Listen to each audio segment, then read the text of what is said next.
the story of how I ended up being an English teacher is very curious, and I don't know what to call it, because I had never thought I would be doing this ever in my life. Um, I graduated. My degree is in advertising. I studied advertising from 1989 to 1992, and I worked in advertising all my life. I worked in advertising for 25 years. Yeah, 25 years of my life, something like that, around there, somewhere. Um, and it was curious because I was always better in advertising. I like the job, I like the field, but crazy enough, I was not happy in it. Not happy at all. So what happened? My wife and I decided to come here. Well, let me go back a little bit more. My country is falling apart. My original country, Venezuela, is falling apart. And my wife and I, in 2013, were traveling for vacations to the United States, to Orlando, with the kids. So at some point, I told her, I'm going to stay. I'm going to stay in the United States, but it was impossible. It was impossible at the time. Traveling to the United States and staying there was going to be only me, because they were Spanish citizens at the time. I was not a Spanish citizen yet. So, and they were traveling to the United States with their Spanish passport.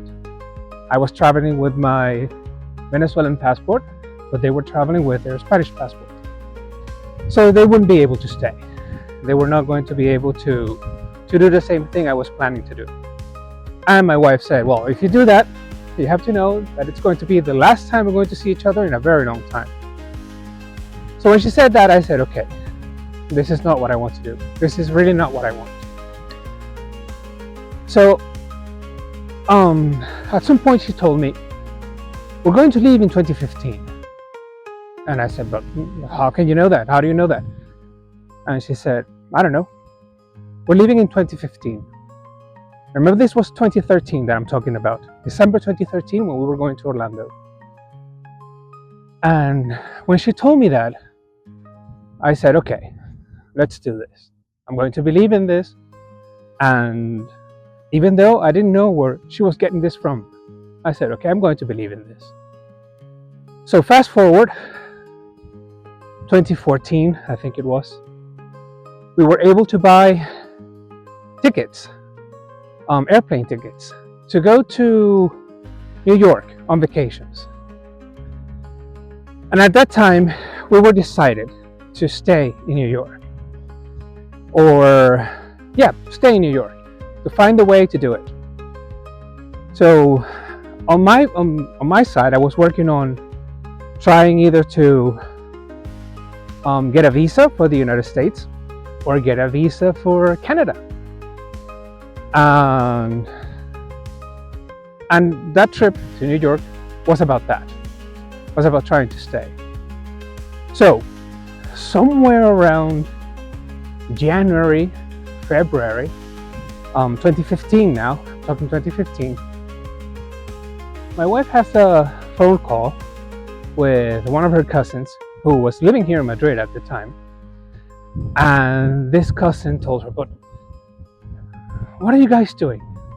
Why do you want to go to the United States? Why do you want to go to Canada? Why don't you just take up the opportunity of those tickets that you have, change them, and come to Madrid and stay in Spain. You're Spanish, your kids are Spanish. Even though your husband is not Spanish, he can work because he's married to a Spanish citizen. So finally she convinced her, and we said, okay, let's do this. Let's do this. It's the moment. It's the time. 2015, I'm talking, okay? So we started working on this. We were able to change our tickets. Although the agency, the place where we bought the tickets, which was the airline, was not happy about it, and they were trying to trick us into not giving us tickets. I don't understand why. I really don't know why. But in the end, we were able to change the ticket from Caracas, New York to Caracas, London. And we started planning. Our trip here. It was going to be a crazy trip because we were going from Caracas to Trinidad and Tobago, London, and then London, Madrid. We were traveling with 16 bags. This means 8 suitcases, 4 carry-ons, and 4 backpacks. So, fast forward. We arrive here. Oh no, wait! I'm missing a little part of the story here. Back in Venezuela, I had a friend who told me that he was opening some business here in Madrid, and he was offering me a job. So in the beginning, I was going to arrive here and I would have a job. And I said, okay, fantastic, because I'm not going to be doing things that I don't want to do. And the job was in my area, it wasn't advertising. So I said, okay, it's fantastic, it's great, let's go, let's do this. So arriving here, 2015, August 2015. Oh my goodness, 9 years ago. We've been here in Madrid for 9 years.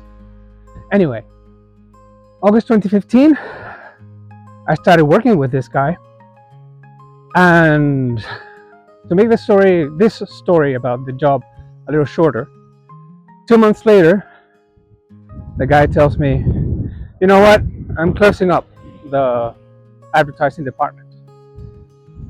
And I said, well, heck, what am I going to do now?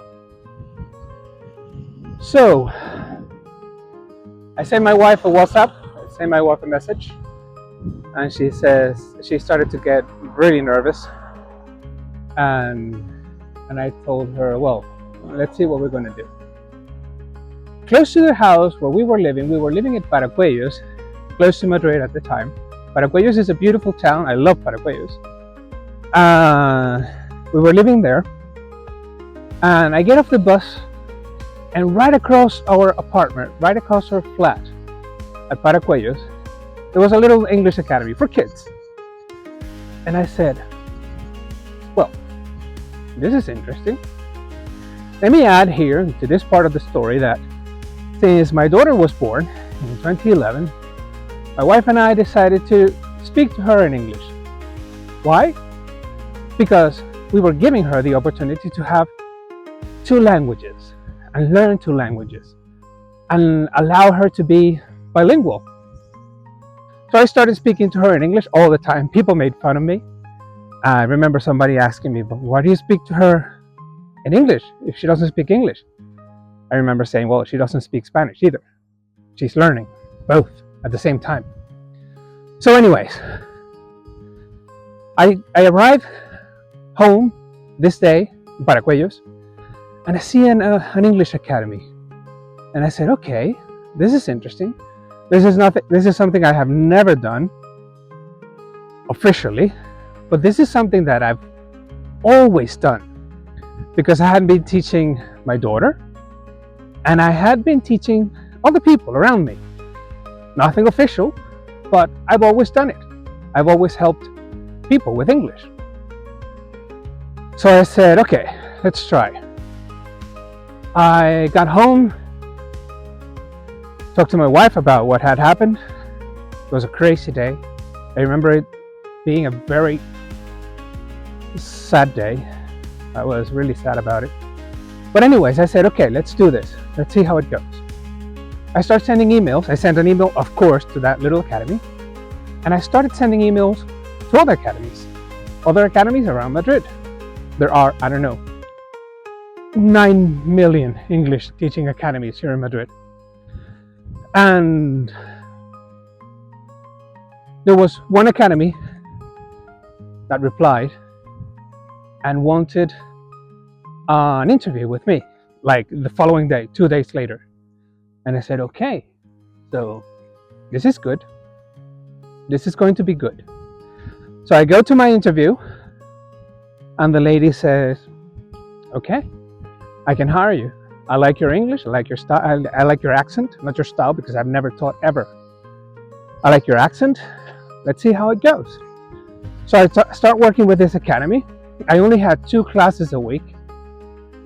And I said, okay, this can get better. But I saw the first month, nothing really fantastic happened. So I said, all right, I have to start looking for jobs in other academies. So I sent another academy. I'm trapped. I cannot. There's no way of getting out of this. Oh yes, there is. So I start sending other academies my CV, and one of the best academies in Madrid replies and asks me to have an interview with somebody who's going to, assess my English, assess my level. So I have the interview with them, and the guy says, okay, I think you're selected. I'm going to send my email to the academy, etc. And they got back to me like 2 days later and invited me to take a course with them, a 2-week course. And after the course, they would tell me if I was finally selected to teach classes or to teach English or not. So I take my course. I had nothing to lose. And 2 weeks later, I was still there. Even though there were some other people, even native English speakers, that didn't make it because they didn't like it or they didn't adapt to the style of the English Academy. So 2 weeks later, I was still there. 8 years later, I am still there. 8 years later, I still teach with the same company. I have had, I don't know how many amazing students. I have met, I don't know how many incredible people, from level A1 to level C2, no, even to proficiency.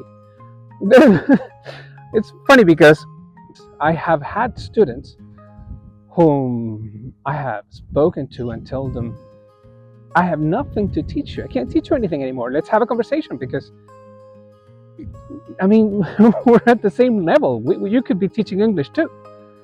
But they always, I don't know, some people are very insecure about their English level and they don't believe that kind of thing. But there are others who have been really honest with me and have told me, all I want to do is talk. I just need to talk. And I need to practice, and that's all. That's why I'm here. That's why I'm in class. And there are other students who have been more challenging. Like, for example, I have been teaching, I'm not working with them anymore. But until last December 2023, I was teaching at a school. And I was working with kids with Down syndrome, kids with other kinds of challenges. And I think it has been one of the most rewarding experiences I have ever had in my life. I miss them. I'm not teaching them anymore. Not because I don't want to. I don't know what happened there in the in that place. I think they ran out of budget or something like that. And the thing is that I'm not there anymore. I'm not teaching them English anymore, but I miss them. I miss them a whole bunch. They were kind of a therapy for me. It's incredible because they're the most beautiful people that you can ever come across. They're like angels here on earth. And I don't know, there's magic. There's magic in those kids. They're not little kids. I mean, I call them kids because they're like kids to me, but they're young adults. The youngest must have been 17, and the oldest that I ever taught there must have been 24, 23, I think. They're all getting prepared to work because they want to work. Some of them are going to the university. Some of them are going to work in places. They prepare them specifically to work in those places. And they're happy. They're happy kids. They love it there, and they love the teachers, and they have the most amazing time that you can ever imagine. So that's the story of how I ended up teaching English and enjoying, I think, one of the most rewarding jobs I've ever had. I love it. I don't know if I suppose I could do something else. I suppose I could do other things.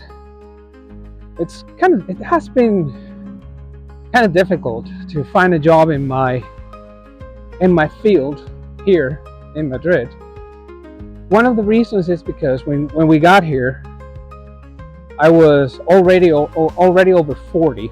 I was 45 when we arrived here. And somebody who worked with me back in Caracas, he was living here already when I got here. And I don't know if he just mentally prepared me for not finding a job in advertising. But he said, okay, for you, it's going to be difficult to find a job in advertising because you're 45. And for some reason, people here don't like to hire people over 40. And although I did send CVs to to advertising agencies, I haven't had luck. But I always think maybe it's not that you have no. So I drained my battery, so I had to come back home and finish the video here. That's why you see the difference of environment. So what I was talking about was that I don't know if actually it was a message. The fact that he told me that I wouldn't find a job in advertising because I was very old for that. I don't know if that was a message or if it was what it had to be. Well, the fact that is that I'm in Madrid. I have been teaching English for the past 9 years, and I can honestly say I couldn't be happier. And I think this is, I already said it, but I think this is the best job I've ever had. And if somebody asked me, would you continue teaching English for the rest of your life? I don't know, rest of my life. But honestly, for now, it's a great job. Thanks for listening.